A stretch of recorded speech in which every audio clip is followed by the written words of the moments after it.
I'm Robert Boutillier. This video is part of my series on the social license. In this video, you'll learn about net mapping workshops. Net mapping is a half-day exercise you can do inside your organization to pool information about stakeholders and sensitize everyone to their own role in maintaining the organization's socio-political acceptance. I want to start this video by acknowledging the inventor of the net mapping method, Dr. Eva Schiffer. If you want to find out more about the net mapping method, just look up Eva Schiffer on the internet. Let's do that.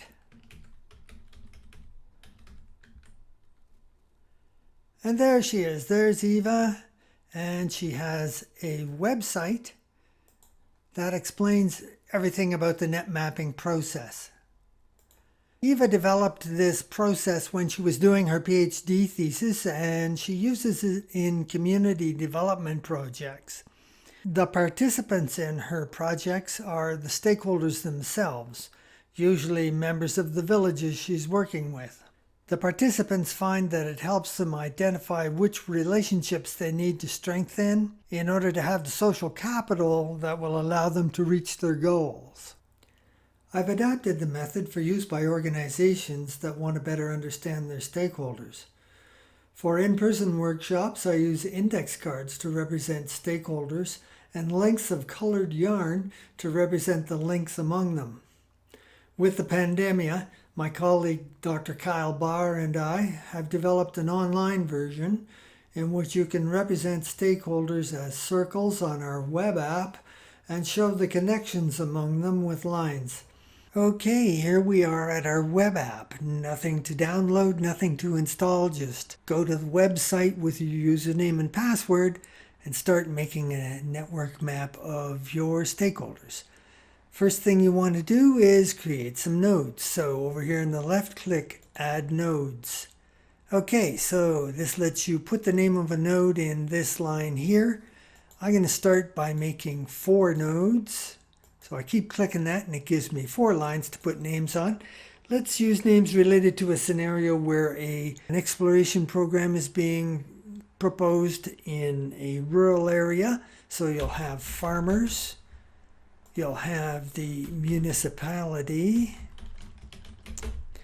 you'll have a school, and you'll have a religious organization. And then just click Create Nodes, and it puts them on the map. Now, by default, it starts out with a grid layout, so these, are rows and columns, but you can change to a custom layout so that you can put the nodes anywhere you feel like on the work area. Okay, to save time, I'm going to go ahead and make 4 more nodes, and then we'll come back and look at how you color them.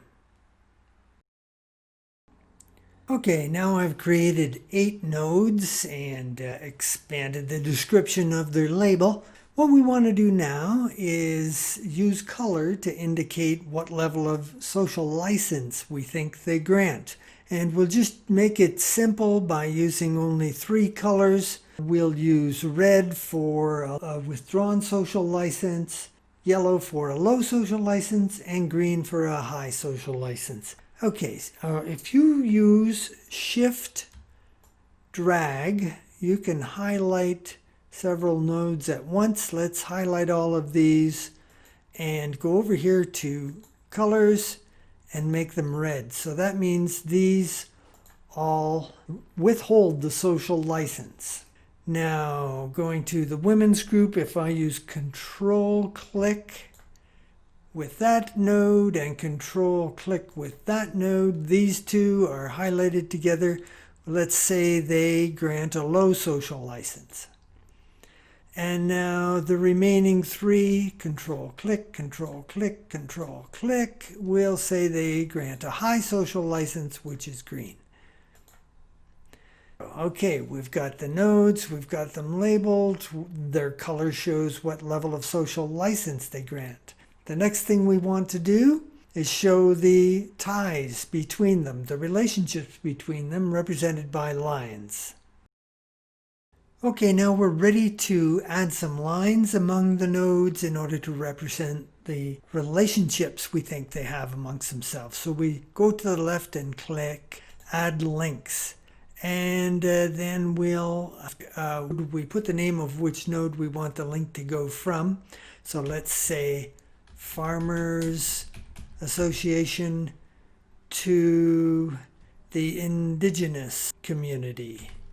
Indigenous community, and click Create Link, and there it is. Now you'll notice a problem here is that you don't know whether this link is supposed to be between the Farmers Association and a religious leader, and then another one between the religious leader and the indigenous community, or whether it's one link from end to end.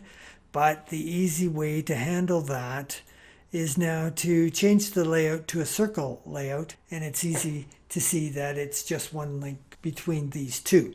I am going to go ahead and add some more links for the rest of the network graph. So here you can see all the lines have been added to represent all the relationships. Now what we want to do is make it a little bit more interpretable by looking for the ones who have the greatest number of ties to other members of the network and moving them to higher vertical positions, and then moving the ones with fewer ties to the lower vertical positions. The municipality has 4 ties, it should go up top. The Farmers Association, the school, and the Department of Agriculture and the health clinic all have 3 ties. So let's put them on the next row.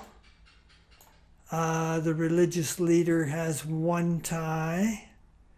The women's group has 2 ties, so it'll go in the 3rd row. The ones that have only 1 tie go in the bottom row.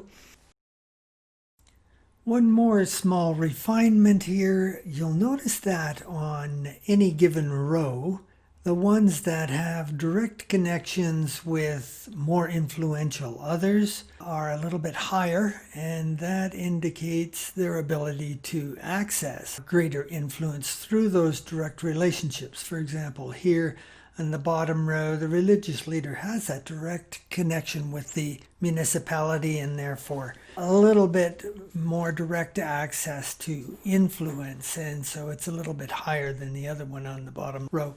Okay, so with the network rearranged to show who's more influential, we can start to try to interpret it and develop a social license management strategy. One thing you notice is that there's a grouping of support here amongst the government organizations, and amongst the farmers and the indigenous community, there's less support. So something's going on here in terms of the impacts on agriculture and possibly on land use. So that needs to be investigated. We need to get the Farmers Association together with the Department of Agriculture and the municipality in this triangle that they form, in order to find out what their real concerns are, and then bring into the conversation the indigenous community and the religious leader to find out what it is that makes them withhold the social license. One thing to do in terms of developing a strategy is look for triangles, because triangles represent the beginning of a political force or a social movement. It's especially important to deal with triangles that have a red node within them. This triangle over here has 2 yellow nodes with very low social licenses, and so again there's something going on between the women's group and the school. They have some kind of an issue that is holding them back from fully supporting the project. So this is the point in the workshop where the participants can share their knowledge about what the issues are and discuss what kind of initiatives could possibly resolve those issues and improve the level of social license. So to summarize, the process is create the nodes and then give them their colors to represent the level of social license that you think they grant, and then add the links to show the relationships you believe they have amongst themselves, and then rearrange them to show which ones are more influential and begin to interpret that in terms of setting priorities for things you need to investigate further and possible strategies for developing and maintaining your social license. Can a net mapping workshop get you to an action plan? Well, yes, but the quality of the plan depends on how well informed the participants are about what's going on in the stakeholder network. Sometimes you just don't have the luxury of waiting for better information. You have to act quickly. So, in terms of what a net map workshop can do to move forward towards a solid social license, there's two main benefits. First, things happen fast and need immediate attention. But at least a net map workshop can narrow down the list of top priorities and start to direct daily activities towards general strategic goals. A net map workshop is not enough for a full strategic plan, but it at least gets you started on the first spin around the cycle of studying the networks, developing a strategy, and engaging and communicating. It provides enough information to be better than flying blind.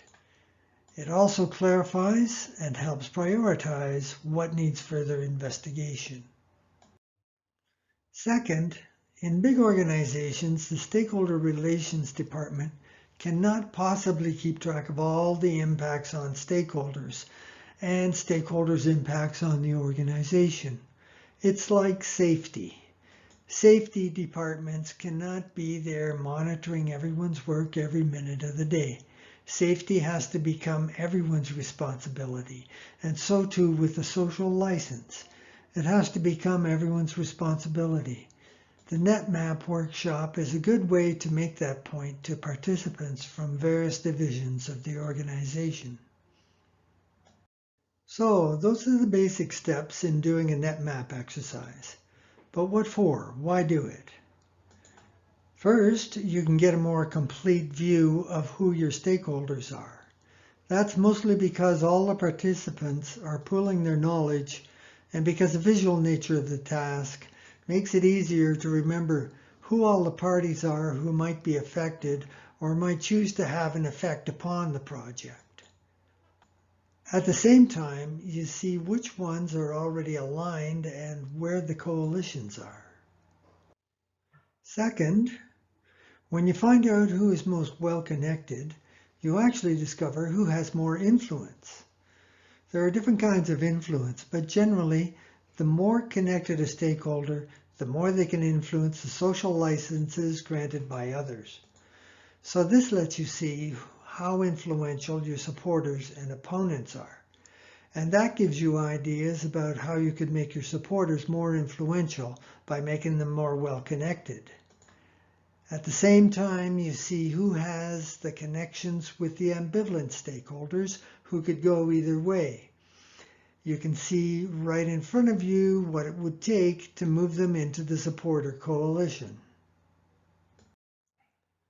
Finally, a NetMap exercise gives you an approximate picture of the current state of your social license.